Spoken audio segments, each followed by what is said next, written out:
வணக்கம். இது stories with செல்வி. உங்களுடன் தாமரை செல்வி. இன்னைக்கு நீங்க கேட்க போறது என்னோட நாவலான அன்றும் இன்றும் என்றென்றும் நீ, பாகம் 3 தொடக்கம். வாங்க கதைக்குள்ள போகலாம்.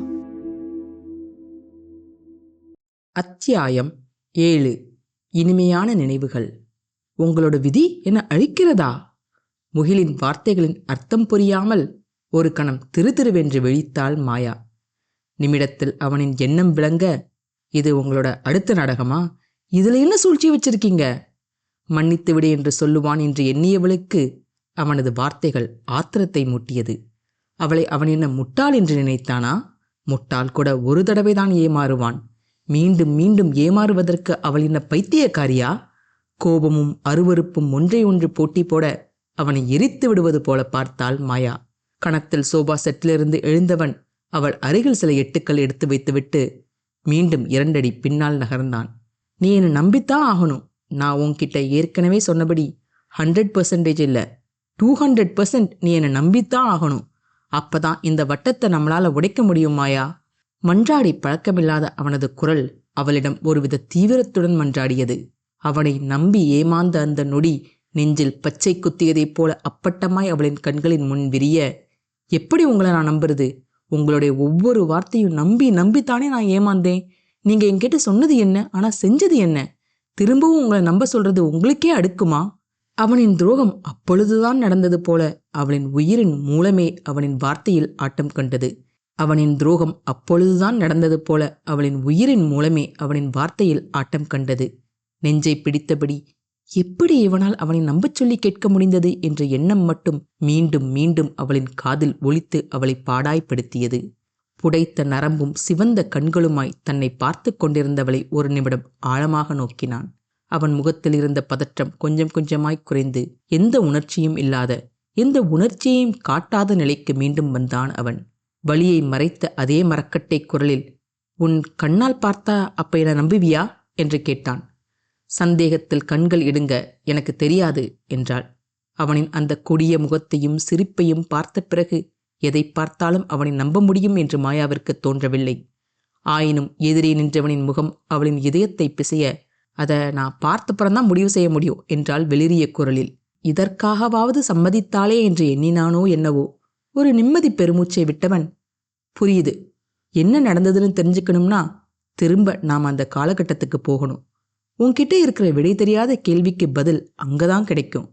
நாம 2 பேரும் குகைக்குள்ள இருந்தபோது உன்னோட அப்பா நம்மளை தேடிக்கிட்டு வந்த அந்த நேரத்துக்கு போவோம் என்று கூறியவனின் குரல் லேசாக இறுகியது. நாம கடந்த காலத்துக்கு வெறும் பார்வையாளரைத்தான் போறோம். அதனால அங்க என்ன நடக்குதுன்னு நம்மளால பார்க்க முடியுமே தவிர எதையும் மாற்ற முடியாது. இந்த தடவை பாஸ்டுக்கு போகும்போது நானும் உன் கூட வர்றேன். அப்பதான் என்னோட சைட்லயும் என்ன நடந்ததுன்னு உனக்கு தெரியும் என்றான் முகில். ஏதோ கேட்பதற்கு மாயா வாயெடுப்பதற்கு முன் முகிலே தொடர்ந்தான். அதுக்கு முன்னாடி, இப்ப நாம பார்க்க போறது எல்லாமே உண்மையா நடந்த சம்பவமா, இல்ல அதையும் நான் ஏதாவது மாற்றி வச்சிருக்கேனான்னு உனக்கு சந்தேகம் வரலாம். அப்படி வந்தாலும் அது தப்பில்லை. அதனால நீ பார்க்க போறது உண்மையில நடந்ததுதான் அப்படின்னு நிரூபிக்கிறதுக்கு உனக்கு மட்டுமே தெரிஞ்ச ஏதாவது கடந்த கால நினைவுக்கு போவோம். அந்த நினைவுகள் நீ அப்ப பார்த்த மாதிரியே இப்போவும் நடந்துச்சுன்னா உன்னோட நினைவுகளை என்னால பார்க்க முடியாதுங்கிறதையும் அதை என்னால் மாற்ற முடியாதுங்கிறதையும் உன்னால் நம்ப முடியும் தானே? அதுக்கப்புறம் அதே நினைவை என்னோட பார்வையில் இருந்து பாரு, பிசிறற்ற குரலில் திடமான நம்பிக்கையுடன் கூறினான் முகில். அவன் காட்டும் நினைவுகளை எப்படி நம்ப முடியும்? அவை எல்லாம் பொய்யாய் ஜோடித்தவைகளாய் இருக்காது என்று என்ன நிச்சயம்? வருடங்களாக நடித்து ஏமாற்றுபவனால் சில நினைவுகளை மட்டும் மாற்ற முடியாதா என்று அவளின் மனதில் தோன்றிய எண்ணத்தையும் யோசித்து அவன் பதிலளித்த போதும் அவனை முழுவதுமாக நம்ப அவளது மனம் மறுத்தது. மாயாவின் முகம் தெளியாவிட்டாலும் அதிலேயே உழன்று கொண்டிருக்காமல் அடுத்து நடக்க வேண்டியதை நடத்த தொடங்கினான் முகில். சரி, உனக்கு எந்த நினைவை பார்க்கணும் என்றான் வியாபாரத் துணியில். ஒருமுறை ஆழமாக தன் முன் நின்றவனை கூர்ந்து நோக்கினாள். மனதில் பல எண்ணங்கள் ஓட, இவனுக்கு தெரியாத நிகழ்வு என்றால் அது இவன் அவர்களின் உலகத்தை விட்டு போன பின் தான் இருக்க முடியும். ஆனால் நான் கொடுத்த அந்த கண்ணாடி பந்தின் வழியாக அவன் போன பிறகும் நான் என்ன செய்தேன் என்று பார்த்திருக்க வாய்ப்பிருக்கிறது. அப்படின்னா இவன் அந்த உலகத்தை விட்டு போவதற்கு முன், ஆனால் அவனுக்கு தெரியாத. சில கணங்கள் யோசித்தவனின் கண்களில் திடுமென்று மின்னல் பட்டு தெரித்தது. நான் ரெடி என்றாள் ஒரு திருப்தியுடன். சரி என்று கூறியவன் ஹாலில் இருந்த ஜன்னல்களை மூடி திரைச்சீலைகளை இழுத்துவிட்டு அந்த அறையை முடிந்தவரை இருட்டாக்கினான். மாயாவிடம் ஒரு பாயை எடுத்து வர சொல்லி அதை ஹாலில் போட்டுவிட்டு ஒரு பக்கமாய் அவளை அமரச் சொன்னான். அவளின் அருகே தான் கொண்டு வந்திருந்த ஒரு மண்விளக்கை வைத்துவிட்டு எதிரே பாயின் மீது அவனும் அமர்ந்தான். அவனின் கரங்களை அவளின் முன் நீட்ட என்ன என்பது போல மாயா அவனை நோக்கினாள். அவளின் மடியில் கோர்த்திருந்த கரங்களை பார்த்து, உன் கைய என் கையில வச்சுட்டு கண்களை மூடி நீ எந்த நினைவை பார்க்கணும்னு நினைச்சியோ அதை மனசுல கொண்டு வா. எந்த சூழ்நிலையிலையும் என்னோட கைய மட்டும் விட்டுடாத என்று அறிவுறுத்தினான். அவன் கூறியது போல அவள் கண்களை மூடியவுடன் முகிலும் தன் கண்களை மூடி மனதினில் ஏதோ மந்திரங்களை உச்சரிக்கத் தொடங்கினான். கொஞ்சம் கொஞ்சமாக இருட்டாக்கப்பட்டிருந்த அந்த அறையின் இருளில் அந்த இருவரும் கரையத் தொடங்கிய அடுத்த நொடி அவர்களின் மூடிய கண்களின் மீது பளிச்சென்ற ஒரு பிரகாசம் பரவியது. கண்களில் பட்ட ஒளியில் மாயாவின் இமைகள் தன்னிச்சையாக இறுக மூடிக்கொண்டன. மெதுவா கண்களைத் தர முகிலின் குரல் அவளுக்கு மிக அருகில் கேட்டது. மெல்ல மெல்ல கண்களை திறந்தவளின் பார்வையில் தான் இருக்கும் இடம் மாறியதை ஒருவித வினோதத்துடன் உணர்ந்தாள். மாயா அவளின் இல்லத்தில் இல்லை. மாயாவின் கண்கள் முன்னே இருக்கும் காட்சியும் மாயாவின் உலகத்தைச் சார்ந்தது இல்லை. இது உகந்திகா மற்றும் வியனின் உலகம். மாயா மனதில் எண்ணிய நினைவிற்கு இருவரும் வந்திருந்தனர். மாயா பார்க்க வேண்டும் என்று எண்ணியது வெகு சாதாரணமான ஒரு சம்பவம். முக்கியமான நிகழ்வு என்றால் அவனுக்கு ஞாபகம் இருக்கக்கூடும். அதை அவன் மாற்றுவதற்கும் வாய்ப்புகள் அதிகம் என்ற காரணத்தினால்தான் அவனுக்கு ஞாபகத்தில் வைப்பதற்கென்று முக்கியமாக எதுவும் நடக்காத அந்த நாளை மாயா தேர்வு செய்தாள். இந்த நாள் அவனுக்கு முக்கியமானது இல்லை என்றாலும் அவளுக்கு மிக மிக முக்கியமான நாள். ஆனால் அதன் முக்கியத்துவம் அவளுக்கு மட்டுமே தெரிந்த ஒன்று. அந்த நாள் அவளைத் தவிர வேறு யாருக்கேனும் ஞாபகம் இருக்குமா என்பதும் சந்தேகம்தான். அப்போது உகந்திகாவிற்கு வயது 14. அந்த வயதில்தான் அவளுக்கு வியன் மீதான அன்பின் மீது அவளின் உணர்வுகள் குழப்பமடையத் தொடங்கிய காலகட்டம். வியன் பலமுறை அவனை பெயர் சொல்லி அழைக்கும்படியோ அல்லது அவனின் பதவியின் பெயர் சொல்லி அழைக்கும்படி வற்புறுத்தியிருந்தாலும் அந்த நாள் வரை அவள் வியனை அண்ணன் என்றுதான் அழைத்து வந்தாள். என்றுமே அண்ணன் என்று அழைக்கும் அவளது அழைப்பு மாறியது அன்றுதான். அன்றும் இன்றும் போல உகந்திகாவும் அதியனும் வாள் பயிற்சியில் ஈடுபட்டிருந்தனர். அன்று தன் வாழ்வீச்சு திறமையை வியனுக்கு காட்ட வேண்டும் என்று முழு மூச்சில் ஈடுபட்டிருந்ததால் அவர்களின் இல்லத்திற்கு விருந்தினர்களாக வந்து கொண்டிருந்த இரு பெண்மணிகளை உகந்திகா பெரிதாய் சட்டை செய்யவில்லை. அதுவுமின்றி அவளின் தந்தையை பார்க்கவென்று அடிக்கடி பலர் வருவது அவளுக்கு பழக்கமாக ஏதும் கூட. வீட்டுக்கு வரும் விருந்தாளிகளை வரவேற்கும் பொறுப்பு அவளுடையது அல்ல என்பதால் அவர்களின் வருகையை பொருட்படுத்தாமல் அவளின் வாள் பயிற்சியில் தீவிரமாக ஈடுபட்டு கொண்டிருந்தாள். உகந்திகா, என் கண்ணே, இங்கே வா. இல்லத்திற்கு வந்த அந்த இரு பெண்மணிகளில் வயதான பெண்மணி தேனினும் இனிமையாக வாய் நிறைந்த புன்னகையுடன் அழைத்தாள். அவளின் பயிற்சி தடைப்பட்டதில் அவளுக்கு உள்ளூர எரிச்சல் தோன்றிய போதும் வந்தவரை வாருங்கள் என்று அழைத்து உபசரிப்பது தமிழர் பண்பாடாயிற்றே. அதை மனதில் கொண்டு முகத்தில் சிறிய ஒரு புன்னகையை பூசிக்கொண்டு ஒரு மந்திரத்தில் கையிலிருந்த வாளை மாயமாய் மறைய வைத்துவிட்டு அந்த பெண்மணியின் முன்னே போய் நின்றாள். அவளை பின்தொடர்ந்து அழைக்காமலேயே அவளின் உயிர் தோழனான அதியனும் கூட சேர்ந்து போய் அவர்களின் முன் நின்றான். மாலை வணக்கம் அம்மா.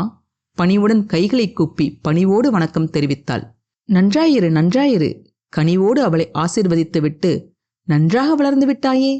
கைக்குழந்தையாய் நேற்றுதான் உன்னை பார்த்தது போல இருக்கிறது. அதற்குள் மடமடவென்று வளர்ந்து விட்டாயே என்று உகந்திகாவின் சராசரி வளர்ச்சியை ஏதோ அசுர வளர்ச்சி போல புகழ்ந்துவிட்டு பிறகு அவளின் நலத்தையும் படிப்பையும் பற்றி சில நிமிடங்கள் அந்த பெரியவளின் உரையாடல் நகர்ந்தது. ஒரு வழியாய் அவர்களின் குசல விசாரிப்பிலிருந்து தப்பித்து விடலாம் என்று உகந்திகா எண்ணிக்கொண்டிருக்கும் போது, உகந்திகா, இது என் பெண் மயூரினி. இவளுக்கு 19 வயதாகிறது என்று கூறி அருகில் உயிலாய் நின்றிருந்த இளம்பெண்ணை அறிமுகப்படுத்தினாள். அதுவரை அருகில் இருந்த அந்த பெண் மீது உகந்திகாவின் பார்வை பட்டபோதும் கருத்தில் பெரிதாய் அவள் எடுத்துக்கொள்ளவில்லை. இப்போது முழு கவனம் அவள் மேல் விழ ஒரு கணம் அந்த பெண்ணின் அழகை கண்டு மலைத்துப் போனாள் உகந்திகா.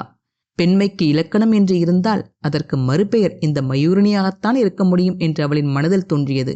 உகந்திகாவின் அழகு கம்பீரமான அழகு என்றால் மயூரிணியின் அழகு சாந்தமான அழகு. உகந்திகாவின் அழகு அடுத்தவரை பக்கத்தில் வர யோசிக்க வைக்கும் அழகு என்றால் மயூரிணியின் அழகு அவளின் பக்கத்தில் செல்ல துடிக்க வைக்கும் அழகு. உகந்திகாவின் அழகு வைரத்தின் அழகு என்றால் மயூரிணியின் அழகு மெல்லிய மலரின் அழகு. மலர்ந்த புன்னகையுடன் இரு இளம்பெண்களும் தங்களின் வணக்கங்களை பரிமாறிக்கொண்டனர். உகந்திகா, மயூரிணியை நீதான் இனி நன்றாக பார்த்து கொள்ள வேண்டும்.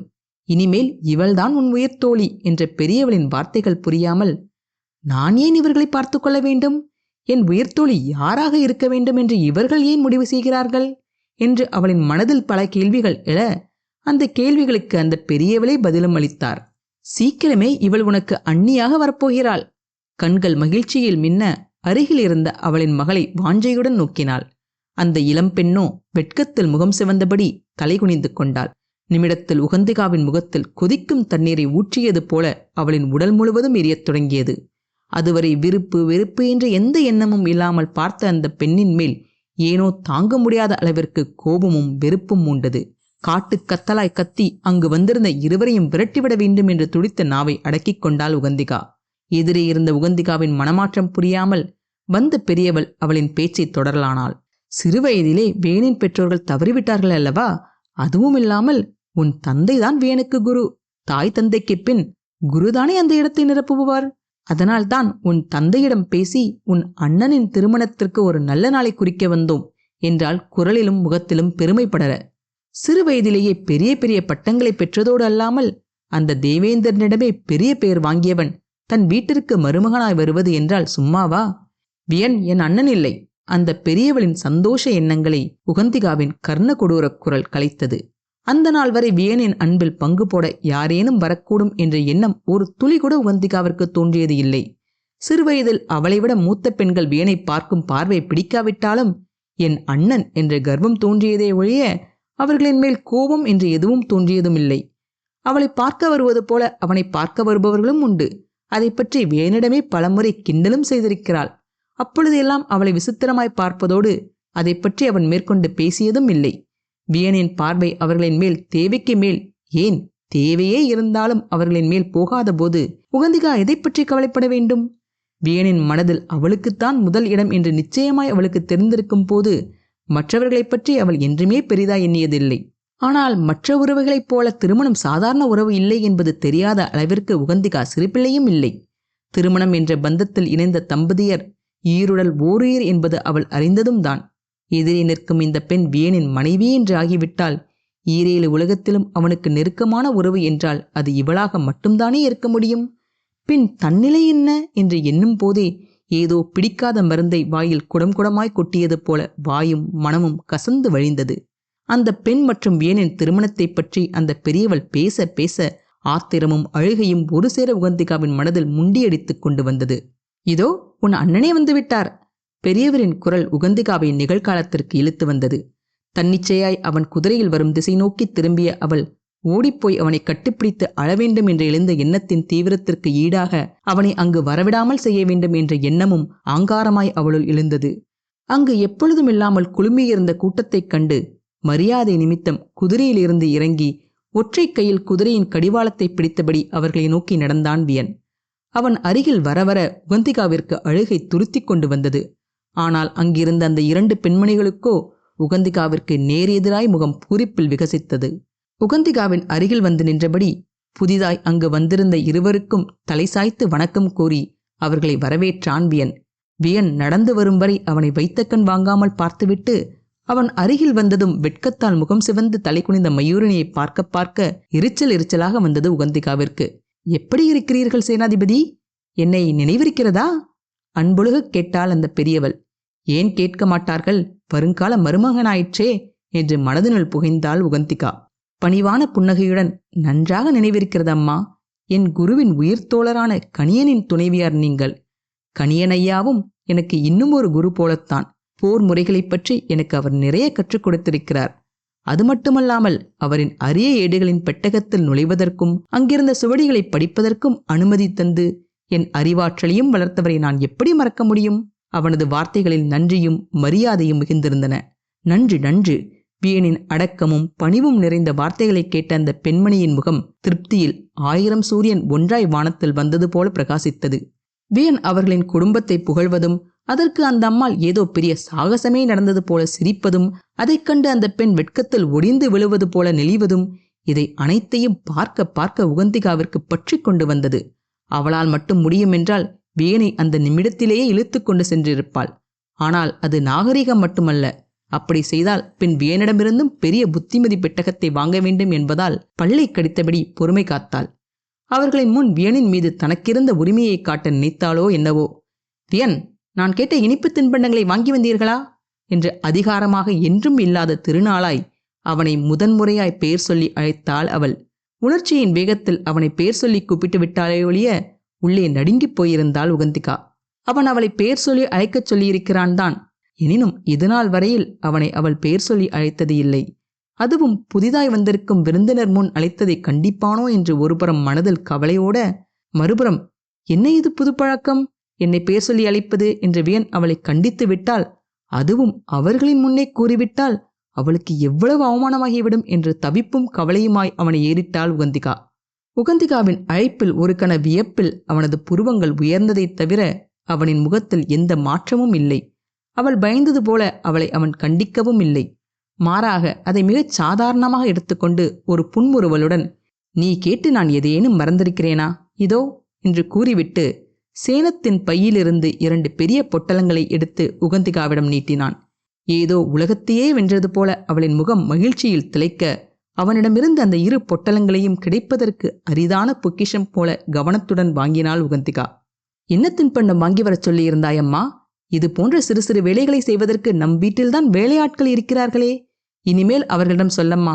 வியனுக்கு செய்வதற்கு பல முக்கியமான வேலைகள் இருக்கும். அவரை தொந்தரவு செய்வது சரியில்லை கண்ணு. இனிமேல் உனக்கு ஏதேனும் தேவையிருந்தால் என்னிடமோ அல்லது மயூரனிடமோ சொல். அதை நாங்கள் பார்த்துக் கொள்கிறோம். சரியாமா என்று பாசத்துடன் செல்லமாக கண்டித்தாள் அந்த பெரியவள். பெரியவளின் பேச்சில் இடைபுகுந்த வியன், என்னிடம் கேட்பதற்கு உகந்திகாவிற்கு முழு உரிமை உண்டு என்றான் தீவிரமான குரலில். வியனின் பதிலில் திக்குமுக்காடி போன உகந்திகா முகம் நிறைந்த புன்னகையுடன், இது முக்கணி கொழுக்கட்டை என்றாள் பூரிப்புடன். ஓ, உனக்கும் இந்த தின்பண்டம் பிடிக்குமா? இது எனக்கும் மிகவும் பிடித்த இனிப்பு. ஆனால் அவ்வளவு எளிதில் இது கிடைக்காது. இதை என்னிடம் பகிர்ந்து கொள்ள முடியுமா? வியனை வெட்கப்பார்வை பார்த்தபடி யாழினும் இனிய குரலில் உகந்திகாவிடம் கேட்டாள் அந்த மயூரணி. என்ன தைரியம்? வியன் வாங்கி வந்ததை என்னிடம் கேட்க இவளுக்கு என்ன துணிச்சல்? ஏற்கனவே காரணம் இல்லாமல் அந்த பெண்மேல் தோன்றியிருந்த வெறுப்பு தன் பொருளை கேட்டதில் கண்ணமைக்கும் நேரத்தில் பன்மடங்காய் பெருகியது. முடியாது என்ற பட்டென்று முகத்திற்கு நேராக மறுத்தும் விட்டாள் உகந்திகா. உகந்திகாவின் அந்த நேரடி மறுப்பில் அனிச்சம் மலரை விட மென்மையான அந்த மயூரனின் கண்களில் கண்ணீர் குளம் கட்டியது. அதே சமயம், உகந்திகா, என்ன பழக்கம் இது? விருந்தோமல் பண்பு எல்லாம் மறந்து விட்டதா? வீட்டிற்கு விருந்தினர் வந்தால் அவர்களுக்கு முதலில் கொடுத்துவிட்டுதான் நாம் உண்ண வேண்டும் என்று கண்டிப்பு குரலில் பெரியவனாய் அவளிடம் கூறியவன், தின்பண்டங்களை மற்றவரோடு பகிர்ந்து உண். நாளையும் உனக்கு நான் வாங்கி வருகிறேன் என்றான் சிறிது தனிந்த குரலில். அதுவரை சந்தோஷம் கொப்பளித்துக் கொண்டிருந்த அவளின் தலையின் மேல் மூட்டை மூட்டையாய் செந்தணலை வாரி இறைத்தது போல ஒரு கணம் துடிதுடித்துப் போனாள். இந்த வார்த்தையை வேறு யாரேனும் சொல்லியிருந்தால் கூட அவளுக்கு பெரிதா எதுவும் தோன்றியிருக்காது. ஆனால் கூறியவன் வேறு யாரோ அல்லவே, அவளின் வியன் அல்லவா? சிறுவயதிலிருந்தே தன்னுடையவை என்று அவள் உரிமை கொண்டாடும் எதையும் யாரிடமும் பகிர்ந்து கொள்ளும் பழக்கம் அவளுக்கு இருந்ததே இல்லை. பகிர்ந்து கொண்டேதான் ஆக வேண்டுமென்றால் அப்படிப்பட்ட ஒன்று தனக்கு வேண்டவே வேண்டாம் என்று புறம் தள்ளிவிடும் ரகம் உகந்திகாவினது. இது வியனுக்கு நன்றாகவே தெரியும். தெரிந்த பின்னரும் அவளை பகிர சொன்னதை கேட்ட உகந்திகாவிற்கு தன் கண்முன்னால் இந்த உலகமே தட்டாமாலை சுற்றுவது போல இருந்தது. வியன் அவளுக்கு அறிவுரை கூறுவதோ அல்லது திட்டுவதோ புதிதல்ல. அவள் தவறேதும் செய்துவிட்டால் அவளை முதலில் கண்டிக்கும் குரலும் அவனுடையதுதான். ஆனால் இன்று ஏனோ அவனின் வசை வேறு ரகமாய் அவளின் காதில் விழுந்தது. இதுவரை அவளை அவன் திட்டியதின் நோக்கம் அவளின் நன்மைக்காக. ஆனால் இன்றோ அப்படியில்லையே. இன்று அவன் திட்டியதின் காரணம் மொத்தமாய் வேறு. தனக்கு பிடித்த பலகாரத்தை அந்த அழகிய பெண்ணுக்கு, அவனுக்கு மனைவியாய் வரப்போகும் பெண்ணிற்கு தரவில்லை என்று அல்லவா இன்று அவன் அவளை திட்டியது. இன்னமும் அவள் அவனுக்கு மனைவியாக கூட ஆகவில்லை. ஆனால் அதற்குள் வியன் அவளுக்கு சாதகமாக பேசுவதைக் கண்ட உகந்திகாவிற்கு தான் மட்டும் அந்த உலகில் தனியாக இருப்பது போல தோன்றியது.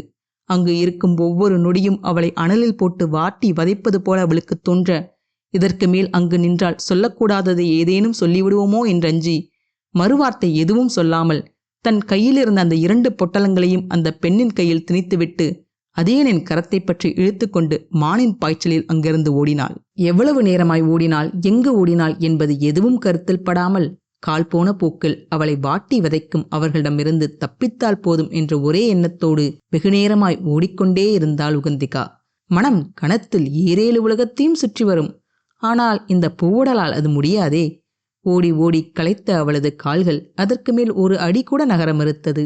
இதற்கு மேல் ஓடத் தெம்பு இல்லாமல் எங்கு வந்திருக்கிறோம் என்று பார்த்தவளுக்கு குருகுலத்தின் உள்ளே இருந்த காட்டிற்குள் வந்தது தெரிந்தது.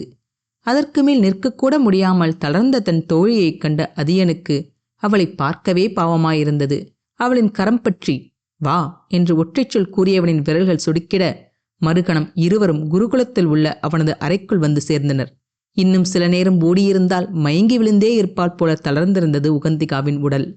அவளின் தோளை பற்றி இங்கே உட்கார் என்று அமர்த்திவிட்டு குடுவையில் இருந்த நீர்மோரை ஒரு கிண்ணத்தில் நிரப்பி அவளின் கைகளில் திணித்தான்.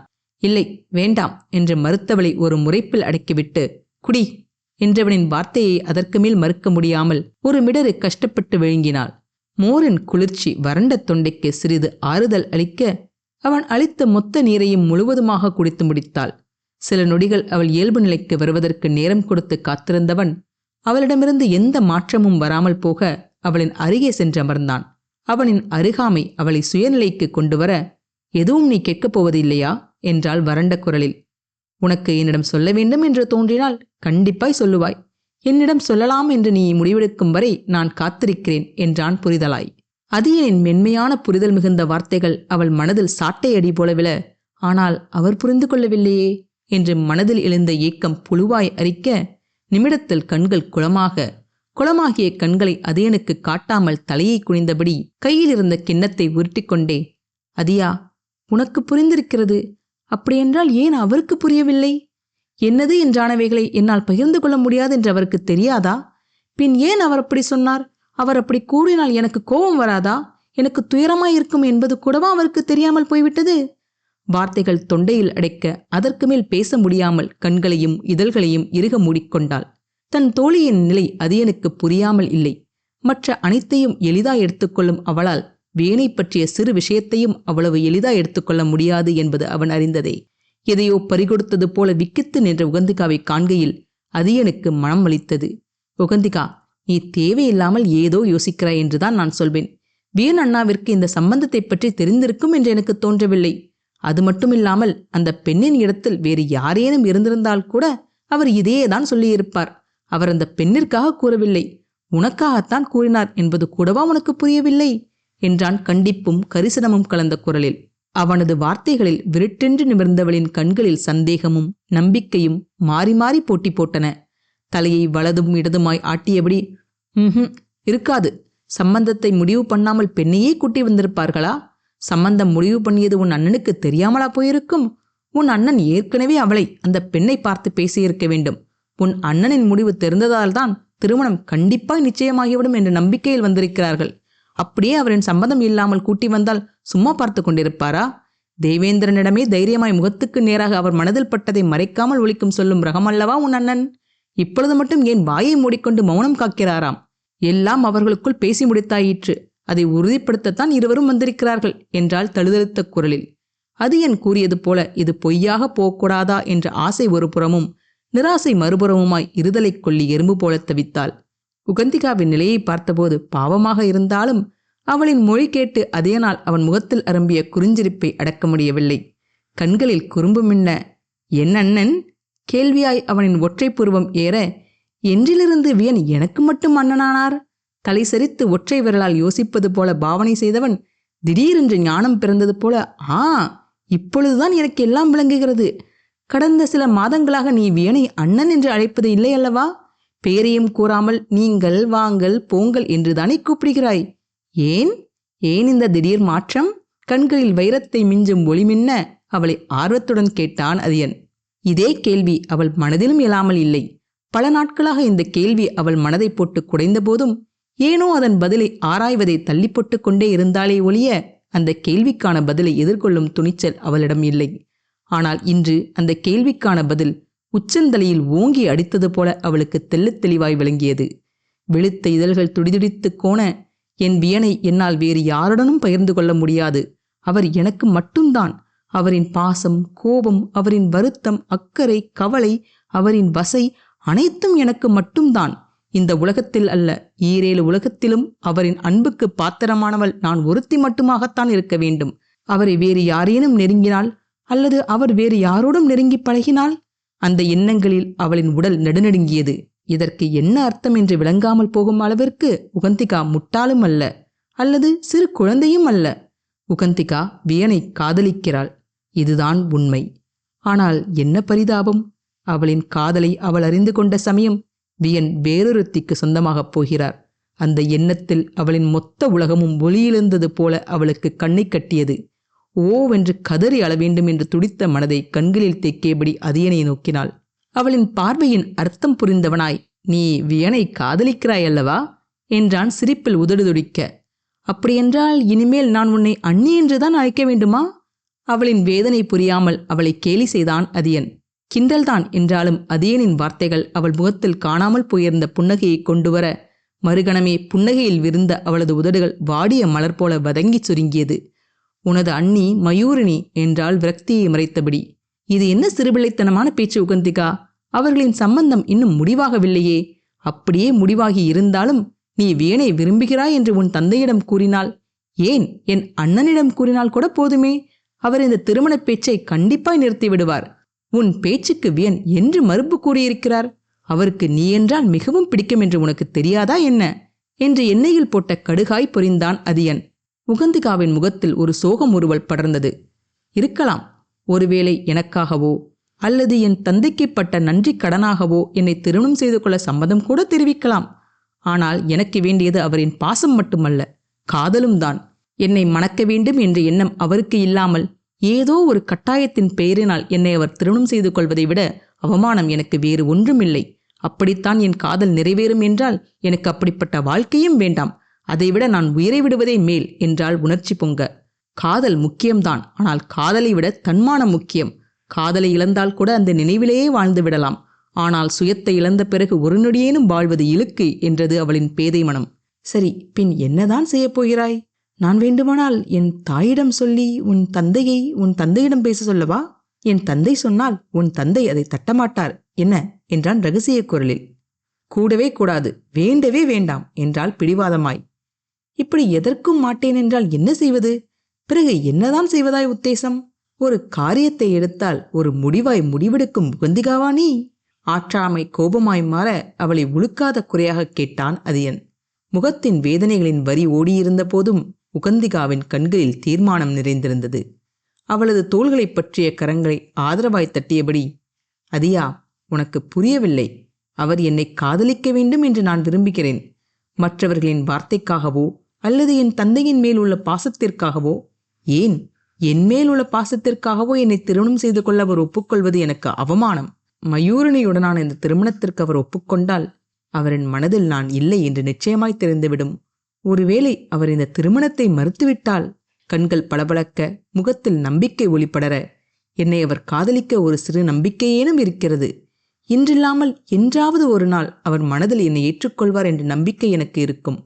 அவரின் மனது என்னை ஏற்றுக்கொள்வதற்கான அனைத்து வழிகளையும் நான் செய்வேன். சரியான தருணம் வரும் பொழுது நானே என் காதலை அவரிடம் சொல்லவும் செய்வேன் என்றாள் திடமாக. ஆனால் ஒருவேளை இதெல்லாம் பேசும் அளவிற்கு அவரின் பார்வையில் நீ வளர்ந்தவர் என்று தோன்றாமல் சிறு பெண் என்று எண்ணிக்கொண்டிருக்கலாம் இல்லையா? இப்போதே இதை பற்றி பேசினால் அவரின் மனதிலும் அந்த எண்ணம் தோன்ற வாய்ப்பிருக்கிறதல்லவா என்றான் ஆவலுடன் தன் தோழியின் துயரத்தை காண பொறுக்காத அதியன். மறுப்பாய் தலையை அசைத்தபடி அவனின் பரிவு விளங்க, காதலை இருவரும் பரஸ்பரம் உணர வேண்டும்.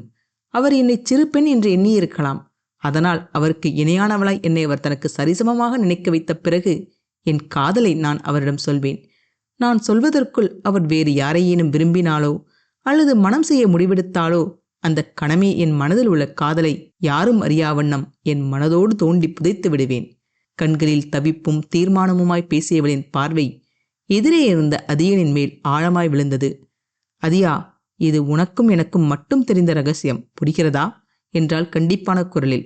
எனக்கென்னமோ நீ இதை தேவையில்லாமல் அதிக கடினமாக்கிக் கொள்கிறாயோ என்று தோன்றுகிறது என்று தன் அதிருப்தியை வெளிப்படையாய் கூறியவன் மனதினுள், இருவரும் மனம் விட்டு பேசினால் இந்த பிரச்சனைக்கு முடிவு தெரிந்துவிட்டு போகும். ஏன் இவள் இதை ஊதி பெரிதாக்குகிறாள்? இல்லை, இதை இப்படியே விட்டுவிடக்கூடாது. ஒரு நண்பனாய் நான் ஏதாவது செய்தே ஆக வேண்டும் என்று மனதில் அவன் உறுதி கொண்ட அதே சமயம் அவனையே பார்த்து கொண்டிருந்தவளின் கண்கள் இடுங்கின. அவனின் மனதில் ஓடும் எண்ணத்தை படித்தவள் போல கரார் குரலில், இதை பற்றி நீ அவரிடமோ அல்லது என் தந்தையிடமோ அல்லது யாரிடமோ பேசப்போவது இல்லை. நான் கூறியது அனைத்தும் உனக்கும் எனக்கும் இடையே மட்டும் இருக்கும் ரகசியம். இதை பற்றி யாரிடமும் பேச மாட்டேன் என்று எனக்கு உன் வாக்கு கொடு என்றவள் கூறியதோடு அவனின் முன்னே தன் கரத்தை நீட்டினாள். சில நிமிடங்கள் தயங்கிய அதியன் உகந்திகாவின் முகத்தில் தோன்றிய பிடிவாதத்தை கண்ட பின் நெடிய பெருமூச்சை விட்டபடி அவளுக்கு வாக்கு கொடுத்தான். அதியனின் வாக்கில் உகந்திகாவின் முகத்தில் மெல்லிய சிரிப்பு மலர்ந்த போதும் அவளது கண்கள் அவளையும் அறியாமல் அதியனின் இல்லத்தின் வாசலை நோக்கிச் சென்றது. அந்த கூட்டத்தை விட்டு அவள் வந்து எவ்வளவு நேரமாகிவிட்டது? இந்த கணம் வரை வியன் அவளை தேடி வரவில்லையே. அவ்வளவுதானா அவனின் பாசம்? அல்லது அல்லது நினைக்கும் போதே நெஞ்சு வலித்தது உகந்திகாவிற்கு. அவனை பொறுத்தவரை உகந்திகா ஒரு குழந்தை. ஒரு குழந்தையின் அடத்தை சமாதானப்படுத்துவதை விட அவன் மனம் விரும்பும் பெண்ணிடம் பேசுவது முக்கியம் என்று எண்ணிவிட்டானா? அப்படியென்றால் அவள் பயந்தது போல வியன் மயூரினியை காதலிக்கிறானா? அந்த எண்ணமே அவளின் இதயத்தோலை உரிக்கும் வழியை கொடுத்தது. அவர்களின் திருமணம் நடந்துவிட்டால் அவள் என்ன செய்வாள்? அதற்கு மேல் வியனிடம் சாதாரணமாய் பழகுவது என்பது நடவாத செயல். தன் காதலை அவள் அறியாமல் இருந்திருந்தால் கூட எப்பொழுதும் போல அவனின் அருகில் இருந்திருக்கலாமே. தான் காதலிப்பவனின் அருகில் வேறொரு பெண் உரிமையாயிருக்க அவள் அந்நியவளாய் போய்விடுவாளா? அப்படி ஒரு நிலை வந்தால் ஏதேனும் காரணம் சொல்லி வியனின் கண்களுக்கு படாதவாறு வேறு எங்கேனும் சென்றுவிட வேண்டியதுதான். ஆனால் அந்த எண்ணமே அப்படியென்றால் வியனை பார்க்கவே முடியாதா என்ற மற்றொரு எண்ணத்தை கிளப்ப மூச்சு காற்றை முழுவதுமாக பறித்தது போல பரிதபித்துப் போனாள். நெஞ்சை தன் கைகளால் அழுத்தியபடி விட்டத்தை வெறித்தவளின் வேதனை அதியனுக்கு நன்றாக விளங்கியது. அவளும் எதுவும் செய்ய மாட்டாள், மற்றவர்களையும் எதையும் செய்யவிட மாட்டாள் என்று மனதில் நொந்தபடி தன் தோழியின் துன்பத்தை தீர்க்க வழி தெரியாமல் அவளின் தோளை தனது ஒரு கரத்தால் அணைத்தபடி மறுகரத்தால் அவளின் தலையை தன் தோள் மேல் சாய்த்தான். மனதில் இருக்கும் வேதனையெல்லாம் வடிய அழுதுவிடு என்றான் பரிவுடன். அவனது பரிவில் அவளது கண்கள் குளமாக மூக்கை உறிஞ்சியபடி எனக்கு அழுவது பிடிக்காது என்று கூறி முடிக்கும் முன் அவளது குரல் உடைந்து அழத் தொடங்கியது. விக்கலும் விசும்பலுமாய் தொடங்கிய அவளது அழுகை சிறிது நேரத்தில் மௌனக் குலுங்கலுடன் முடிந்தது. ஆறுதலாய் அவளின் தலை கோதி அக்கறையாய் பேசத் துடித்த நாவை அடக்கியபடி ஒரு சிலை போல அமர்ந்திருந்தான் அதியன். ஆறுதல் என்று ஒரு வார்த்தை கூறினால் கூட அவளின் சோகத்தை மற்றவருக்கு காட்டாமல் புதைத்துக் கொள்ளுபவள் உகந்திகா. அதனால் வார்த்தைகள் ஏதுமின்றி அவள் நெஞ்சின் பாரத்தை அழுது தீர்க்கும் வரை அசையாமல் காத்திருந்தான் அதியன். சில நொடிகளில் அவளின் மௌன அழுகையும் நின்றுவிட குனிந்து அவளின் முகத்தை பார்த்தவனுக்கு மெல்லிய புன்னகை மலர்ந்தது. அழுது ஓய்ந்தாளா அல்லது கால் ஓயும் வரை ஓடியதால் ஓய்ந்தாளா என்று தெரியவில்லை. ஆனால் அடிபட்ட குழந்தை போல அந்த நிலையிலேயே தூங்கிப் போனாள் உகந்திகா. கண்ணின் முன்னே இருந்த அந்த காட்சி அத்தோடு மறைந்து மற்றொரு காட்சி திரையில் விரிந்தது. புதிதாய் விரிந்த காட்சியில் உகந்திகா அவளின் அறையில் அவளின் கட்டிலின் மேல் ஒரு காலை மடித்தபடி மற்றொரு காலை தரையில் ஊன்றியபடி தரையை வெறித்து பார்த்தவாறு அமர்ந்திருந்தாள். அருகே 6 அடிக்கும் சற்றும் குறையாத உயரத்தில் நின்றபடி அவளை உற்று நோக்கிக் கொண்டிருந்தான் வியன். வியனின் முகம் சாந்தமாக இருந்தபோதும் அவனது கண்களில் நெருப்பின் நீளத்தை ஒத்த கோபம் கனன்று கொண்டிருந்தது. உள்ளடக்கிய கோபத்தில் அவனது குரல் சீர, உன் தவறு என்னவென்று தெரியுமா என்று கேட்டான் அமர்ந்த குரலில். உகந்திகாவிற்கு வியனின் கோபம் புதியதல்ல. அவனது கோபத்தில் ஒரு நியாயம் இருக்கும், பாசம் கலந்த கண்டிப்பும் இருக்கும். இன்றோ அவனின் குரலில் சீரிப்பாயும் வேங்கை போல வெறும் கோபம் மட்டுமே இருந்தது. ஏன் கோபப்பட மாட்டார்? அவரின் வருங்கால துணைவியை அல்லவா அவள் அவமானப்படுத்தியது? உகந்திகாவின் மனம் கோபத்திலும் ஆற்றாமையிலும் வெகுண்டது. ஊன்றிய காலை கட்டிலின் மேலே இழுத்து சம்மணம் போட்டபடி அவனது கண்களை சந்திக்காமல் எரிச்சலை சிறிதும் மறைக்காமல் தனது குரலில் காட்டியபடி தெரியும் என்றாள் ஒற்றைச் சொல்லில். என்ன என்றான் அவளின் தோரணையிலேயே. வியப்பில் அவளது புருவங்கள் உச்சிக்கு தூக்கியபடி தலையை சரித்து, என் தவறு ஒன்றுதானா என்று கேலி தொனிக்க கேட்டாள். அவளது கேள்வியில் வியனின் உடல் நான் பூட்டிய வில் போல இருக, பல தவறுகள் செய்தாயா? ஒரு உருமலுடன் மிக அருகில் நெருங்கினான். அவன் கண்களில் தெரிந்த கோபம் இந்த நாள் வரை உகந்திகா கண்டதே இல்லை என்றுதான் கூற வேண்டும். அவனின் ஆவேசம் ஒரு கண நடுக்கத்தை அவளுள் எழுப்ப, அதே கணம் அவளின் மனம் நான் ஏன் பயப்பட வேண்டும் என்று எண்ண அச்சம் பனி போல அகன்றது. தன் முழு உயரத்திற்குமாய் நிமிர்ந்து அமர்ந்தபடி தன் தவறுகளை ஒன்று ஒன்றாய் அடுக்கத் தொடங்கினாள். ஆமாம் என்று விட்டேற்றையாய் கூறிவிட்டு அவளே தொடர்ந்தாள். முதல் தவறு, மயூரினி தின்பண்டத்தை கேட்ட பிறகும் அவளுக்கு கொடுக்காதது. 2வது தவறு, மயூரினியை அழ வைத்தது. 3வது தவறு, பேசிக்கொண்டிருக்கும் போதே பாதியில் ஓடி மயூரினியையும் அவளது தாயாரையும் அவமானப்படுத்தியது. கடைசியாக மயூரினியிடமும் அவளின் தாயாரிடமும் என் தவறுகளுக்கு மன்னிப்பு கோராதது. எவ்வளவுதானா? அல்லது நான் ஏதேனும் விட்டுவிட்டேனா என்றால் குரலில் எகத்தாளம் தொனிக்க. வார்த்தைக்கு வார்த்தை மயூரினியின் பெயரை வேண்டுமென்றேதான் கூறினாள் உகந்திகா. ஒவ்வொரு தரமும் அவளின் பெயரை சொல்லும்போது இதயத்தில் இரத்தம் கசிந்த போதும் வியன் தன் யூகத்தை தான் கூறுவதையெல்லாம் மறுத்துவிட மாட்டானா என்ற நப்பாசையிலும் தான் அவள் மயூரினியின் பெயரை கூறியது. கோபத்தில் புருவங்கள் நெறிய, நீ செய்த தவறு என்னவென்று கூட உனக்கு தெரியவில்லை, அதை தெரிந்து கொள்ள வேண்டும் என்ற எண்ணம் கூட உனக்கு இல்லை. அவளது தோள்களைப் பற்றி உழுக்க துடித்த கரங்களை அடக்கியபடி, நீ ஒரு வயது வந்த பெண் என்று உனக்கு ஞாபகம் இருக்கிறதா? தன்னந்தனியாக யாரும் இல்லாத பொழுது ஒரு அந்நிய ஆடவனின் அறையில் தனித்திருப்பதா உனக்கு நாங்கள் கற்றுக் கொடுத்த பண்பாடு? அடிக்குரலில் சீறினான். வியன் பேசும் மொழி புரியாமல் ஒரு கணம் திருதிருவென மொழித்தாள் உகந்திகா.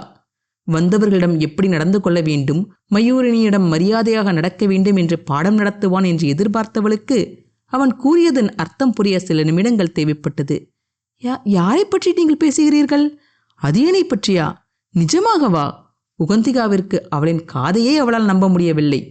கண்கள் கூர்மையாய் இடுங்க, ஆம், அதியனேதான் என்றான். அதியன் என்ற வார்த்தையில் தேவைக்கும் மேல் அழுத்தத்தை கொடுத்தபடி. அதியனை பற்றி நீங்கள் எப்படி பேசலாம்? அவன் என் உயிர் தோழன், அவன் எப்படி அந்நியனாவான் என்றால் கோபத்தில் அலட்சியமாய் தலையை சிலுப்பியவாறு. அவளின் தலை சிலுப்பலில் அவளின் முகத்தில் விழுந்த முடிக்கற்றைகளை ஒரு கணம் உற்று நோக்கியவன் இறுகிய குரலில், அனைவரும் அப்படி நினைக்கவில்லை, உங்கள் என்று தொடங்கியவனின் பேச்சு பாதியிலேயே நின்றது. ஓரிரு நிமிடங்கள் அவளையே ஆழப் பார்த்தவன் கணநேர அமைதிக்குப் பின் அவளின் மேலிருந்த பார்வையை எடுக்காமலேயே உணர்ச்சிகள் துடைத்த குரலில் கேட்டான், நீ அவனை விரும்புகிறாயா?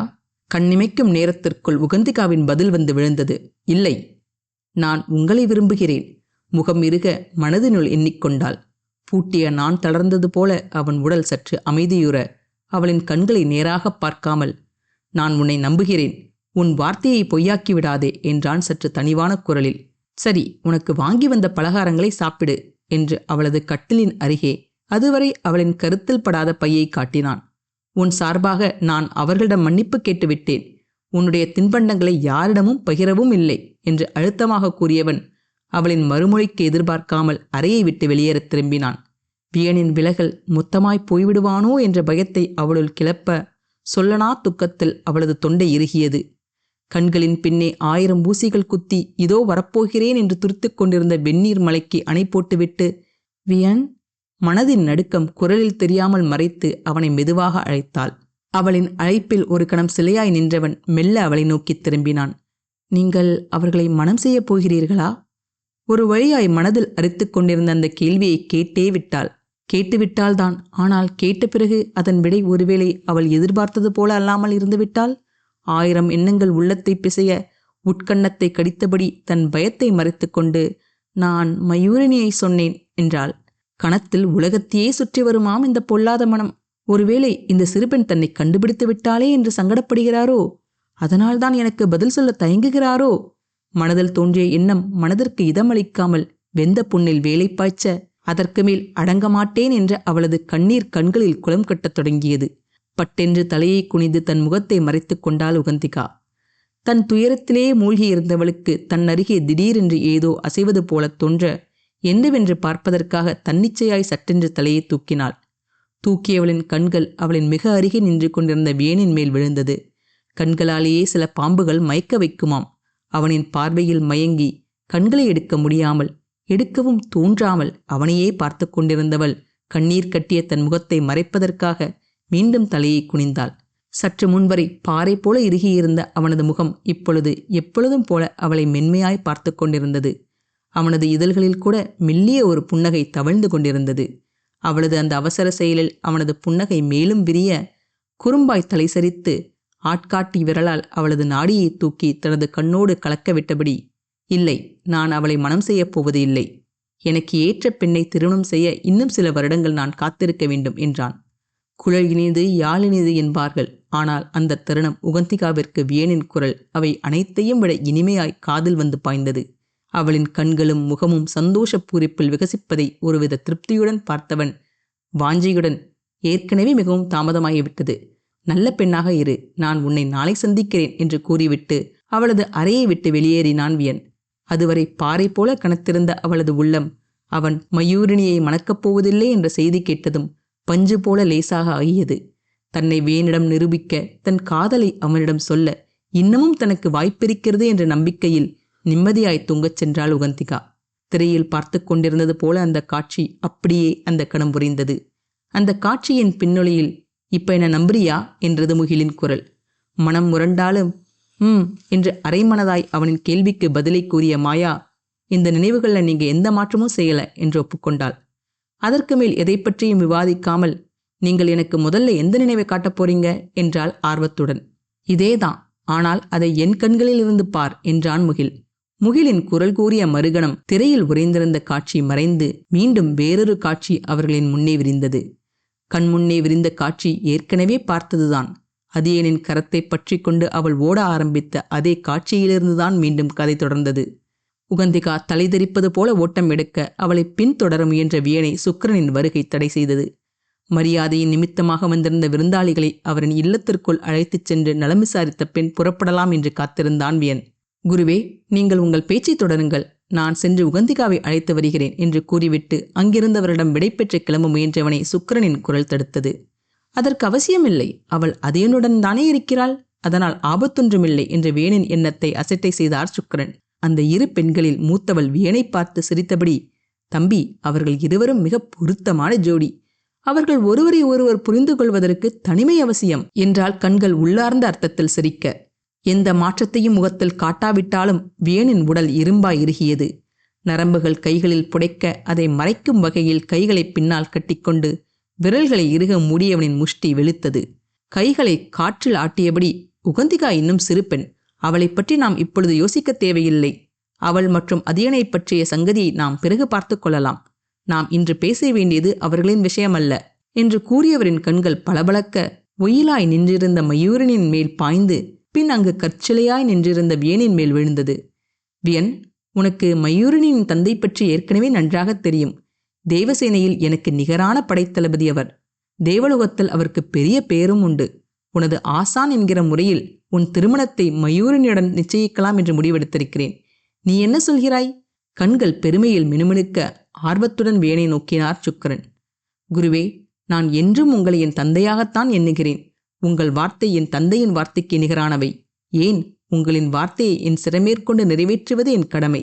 ஆனால் நான் இன்னும் நிறைய சாதிக்க வேண்டும் என்று ஆசைப்படுகிறேன். நம் குலத்திற்கும் சமுதாயத்திற்கும் குடும்பத்திற்கும் நான் என் கடமையை இன்னும் முழுவதுமாய் செய்யவில்லை. அதனால் இந்த தருணத்தில் நான் திருமணம் என்ற ஒன்றை எண்ணியதே இல்லை.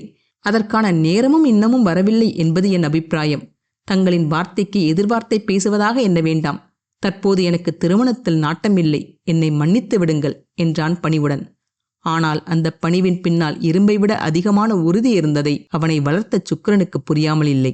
கண்கள் ஆராயும் தோரணையில் அவன் மேல் இடுங்க, நீ தேவப்படையில் உபதளபதியாக இருக்கிறாய், இது சாதனை இல்லையா? அப்படியே சாதிக்க வேண்டுமென்றாலும் அதனை திருமணத்திற்கு பின் கூட செய்யலாம் என்றார், கண்களை அவன் மீதிருந்து எடுக்காமலேயே.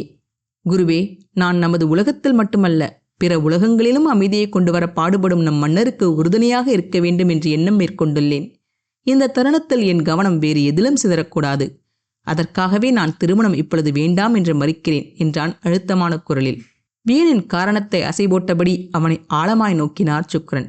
சில வினாடிகள் மௌனத்திற்கு பின், சரி, இதற்கு மேல் நான் உன்னை கட்டாயப்படுத்த விரும்பவில்லை. இப்பொழுது நீ செல்லலாம் என்று விடை கொடுத்தார் சுக்கிரன். கண்களில் சந்தோஷம் துள்ள நன்றி கூறி சுக்கிரனிடம் இருந்து விடைபெற்று கொண்டான் வியன். வியனின் முடிவில் அவர்களுக்கு ஏற்பட்ட மனவருத்தத்தையும் அதிருப்தியையும் மறைக்காமல் காட்டிக்கொண்டிருந்த அந்த இரு பெண்மணிகளை நோக்கி சிரம் தாழ்த்தி வணங்கிவிட்டு மயூரனின் கையில் இருந்த பொட்டலத்தை மறக்காமல் எடுத்துக்கொண்டு, அரியா பெண், அவளை மன்னித்து விடுங்கள் என்று கூறிவிட்டு விடை பெற்று கொண்டு ஓட்டமும் நடையுமாக உகந்திகா சென்ற திசையை நோக்கி விரைந்தான் வியன். திரையில் தோன்றிய காட்சி மீண்டும் மறைந்து திரையில் அதியனின் குருகுல வீட்டிற்கு வெளியே வியன் நிற்கும் காட்சி தோன்றியது. குருகுலத்தில் அங்கு படிக்கும் மாணவர்களைத் தவிர வேறு யாருக்கும் தங்குவதற்கு அனுமதி கிடையாது. குறிப்பாக பெண்கள் ஆடவருடன் இணைந்து தங்க அனுமதி கிடையவே கிடையாது. தோளில் சாய்ந்து எந்த கவலையுமின்றி நிம்மதியாக ஒரு குழந்தை போல தூங்கிக் கொண்டிருந்த உகந்திகாவை கண்ட அதியனின் கண்கள் பரிவில் கனிந்தன. சில நிமிடம் காத்திருந்த பின் அவளின் தூக்கம் கலையாமல் அவளின் தலையை தன் ஒற்றை கையில் பிடித்து மறுகையால் அவளை தூக்க முயன்றவனின் கரத்தின் மேல் ஒரு வலிய கரம் விழுந்தது. வியனை அங்கு எதிர்பார்க்காத அதியனின் முகத்தில் அவனை கண்டதும் அவனது இதழ்கள் மௌனச் சிரிப்பில் விரிந்தன. ஆனால் அதியனின் சிரிப்பின் எதிரொலி மற்றவனிடம் தோன்றவில்லை. மாறாக வந்தவனின் முகம் கோபத்தில் கடுத்திருந்தது. கண நேரம் கூட தாமதிக்காமல் எந்த வார்த்தையுமின்றி உகந்திகாவை தன் கரங்களில் ஏந்தினான் வியன். எதிரே புன்னகையுடன் தன்னை பார்த்து கொண்டிருந்த அதியனை நோக்கி, அதியா, இவளிடம் சற்று தள்ளியே பழகு. இவள் பெண் பிள்ளை என்பதை மறந்துவிடாதே. நீ வரம்பு மீறி உரிமையுடன் பழகுவதால் இவளின் பெயர்தான் கெடும். திருமணமாகாத வாலிப பிள்ளைகள் யாரும் இல்லாத இடத்தில் இப்படி தனித்திருக்கலாமா? கோபக்கணல் தெறிக்க அதியனிடம் கேட்டான் வியன். வியனின் அந்த திடீர் கோபப் பேச்சில் அதியனின் புருவத்தில் மெலிதாய் ஒரு முடிச்சு விழுந்தது.